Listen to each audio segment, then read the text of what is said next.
Today I'm going to talk to you about the Bushnell Nature View CAM high definition with live view. And this camera is fantastic. I'm going to explain why. This comes with a really nice owner's manual that has all the details, all the specs. This camera is different from other game cameras that I own. Trophy cam, I guess, is what Bushnell calls it. But we use it to spy on animals. And this little screen down here on the right is what makes it different. And I'll go over that in a minute.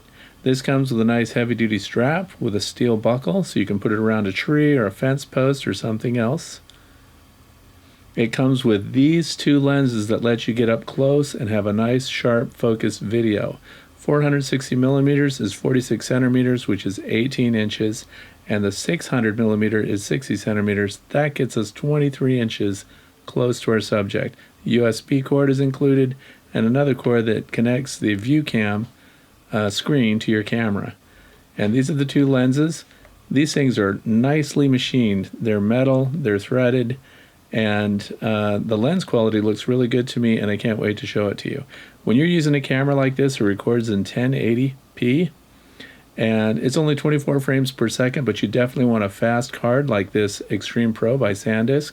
64 gigs, class 10, 95 megabytes per second. And this is the Bushnell Color Viewer, and this is the key to lining up your camera. It also takes AA batteries. I recommend Any-Loop batteries always when I'm using AA's. Any-Loops are rechargeable. They sit in standby mode and hold their charge for a long time, 80% charge over a year.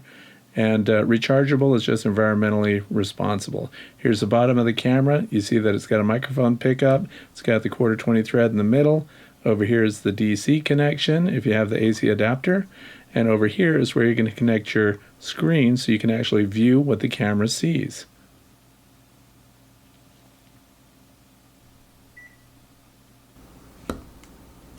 And here it is again. It comes with a packet of O-rings, and I'm going to show you how to install that. Without the lenses installed, this thing operates just like any of the other trophy cams that Bushnell makes. So the big difference here is going to be the ability to attach these 46 centimeter or 60 centimeter lenses depending on the distance of the subject you're hoping to video. And of course, this is the 460 millimeter, which is 46 centimeters, and I'm going to be able to put this camera within 18 inches of the subject that I want to video. Very nice connection here, very nicely made body, and in every other regard it's pretty much like the other trophy cams that Bushnell makes. Once you open it up, you can run this thing on 4 AA batteries, but it'll also hold 12, and I load it with 12 because I want it to last as long as possible, and I definitely don't want the camera cutting out when something's going on and I need to see that video. This is the remote screen, and here we're going into the setup mode. So if it were all the way up, we're in on, setup, and the bottom is off. I'm going to quickly go through this, and I'm only showing you exactly the way I set it up for the way I use it. So you open it up with that card that's in it that I already showed you. We could have 1700 still photos. I want the interval at 1 second. You can have it at 2 seconds or 3 seconds. I want the sensor level at high because my target is small things like birds and mice or other rodents that I'm trying to track down. Shutter speed is high also. I want it to record 24 hours, which is day and night mode. Now when you put in a new card, always format it, click on execute, hit OK, and it'll take care of that. I don't like the timestamp to be on it because I want the videos to be clear, so I leave it off. Also, I've already set the clock. You can see that when I first turned it on, that it is current. Here's the clock setting, 1447, so it's in the 24-hour mode, 2017, April 4th. And then you just click OK and you're set. Field scan, that thing will automatically take a picture no matter what's going on, like a time lapse. I don't use that. Video sound, I always want that on in the off chance that I can get some really cool sounds from the wildlife I'm videoing. Camera version, I want it in hybrid mode. That means it takes still pictures and video together. And max image size for this camera is 14 megapixels.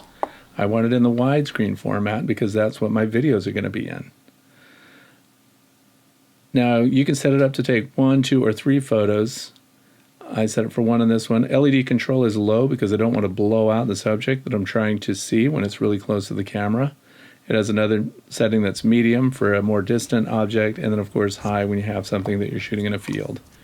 Here we're going to plug in the viewer, and I'm going to show you how that works. So again, the camera's loaded with batteries. The viewer has 2 AA batteries in it. We're all connected up, and the on-off switch for the viewer is on the right-hand side of it. Now, when this thing is plugged into the camera, you cannot open and close the camera. You have to pull that plug out. Here's the bottom of it, open of course. You have the USB connection, the SD card which is in, the DC in port which I'm not using, and there's that viewer receptacle all the way on the left, and the microphone built into the camera is at the lower center screen. Now look at this, while it's plugged in, I can't tell you how many times I've carefully set out a trophy cam somewhere, and then when I went back to get the video data or the photo data, it has been tilted just wrong or turned just wrong, and I missed the subject that I was interested in. This is a game changer for me because I can plug this in and I can see exactly how it's going to be positioned to get my target animal. This is perfect.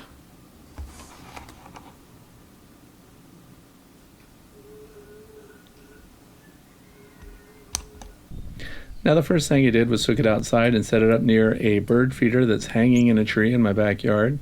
This is a squirrel-proof feeder, but I want you to just watch and listen also to the quality of the audio that it picks up.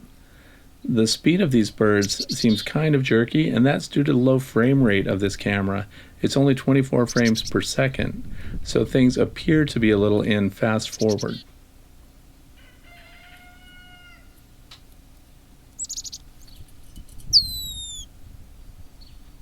Our normal video frame rate would be 29 frames per second, and I understand that going 24 frames per second does save some data storage space on your card.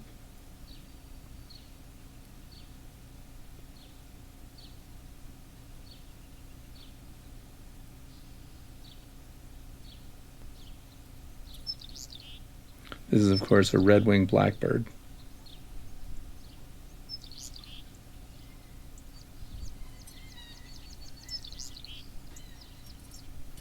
This is a nuthatch.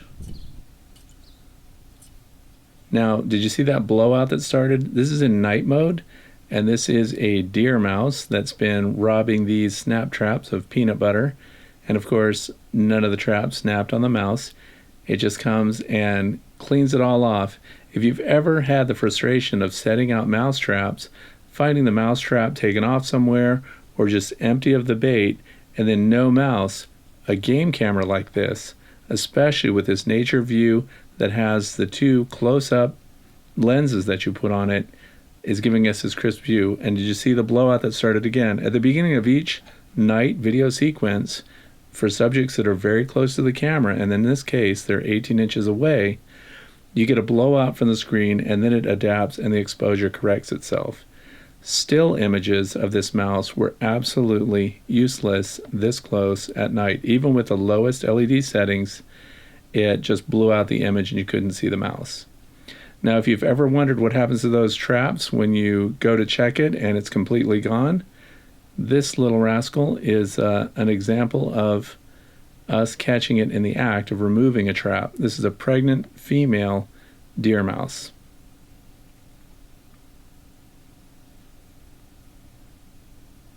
And there goes the trap. So at least we know from this video what direction to look to go and find it. For comparison, I'm showing you a normal game cam, trophy cam view that's set a couple of feet away, and you can see the mouse running away with that trap and going behind some honeybee frames there. But look at the quality difference. This is a normal trophy cam as compared to the previous video quality. Now we're back outside, it's snowing, and I wanted to get a critical look at the video quality in a challenging high contrast environment. If you notice, we have snowfall everywhere, which means we have a high key background. These birds are in shadow, so it actually does really well considering if the grass were just green and exposed, it would balance itself better. And you can see again, it has kind of this fast forward jerky motion, and that's the frame rate. The other thing I want you to notice is because we're in a close-up mode, and again, this is only 18 inches from the leading edge of this feeder, you can see that that titmouse that's the closest to us on the left is in focus, but look, just 10 to 12 inches away, the focus is already soft and the distance is well out of focus, what we call bokeh.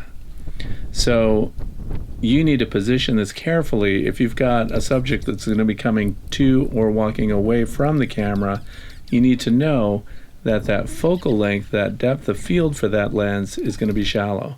Thanks for watching. I'm very impressed with the Bushnell Nature View CAM, and I couldn't be happier. I hope you liked it too, and thanks for watching.